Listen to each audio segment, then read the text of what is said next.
தோழனே, என் சகோதரனே, நாளை என் வாழ்வில் என்ன நடக்கும், நான் எதை நோக்கி செல்கிறேன், எதை நான் பெறுவேன் என்ற கல்வி யாரிடத்தில் இருக்கிறது?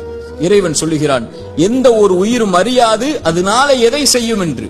இறைவன் மேலும் சொல்லுகிறான், ஒரு செயலை நாளை நான் செய்வேன் என்று சொல்லாதீர்கள். எதுவரை? இறைவன் நாடினாலே அன்றி என்ற வார்த்தையை சேர்க்காமல் என்ன சொல்ல வருகிறான்? எதிர்காலத்தை பற்றிய எல்லா கல்வியும் இறைவன் ஒருவனிடத்தில் தான் இருக்கிறது. இறைத்தூதர் ஸல்லல்லாஹு அலைஹி வஸல்லம் சொன்னார்கள், இந்த வானங்கள் பூமிகளை இறைவன் படைப்பதற்கு முன்னதாக 50,000 ஆண்டுகளுக்கு முன்னதாகவே மனிதர்களின் விதியை இறைவன் எழுதிவிட்டான். எவ்வளவு நாள் இவன் வாழ்வான், எவ்வளவு நாளில் மரணிப்பான், எதை பெறுவான், எதை இழப்பான், இவனுடைய வாழ்வாதாரம் என்ன, இவனுடைய சொத்து என்ன, இவனுடைய நஷ்டம் என்ன, இவனுடைய உறவு என்ன, இவன் பிரிவது என்ன, எல்லாம் எழுதப்பட்டு விட்டது.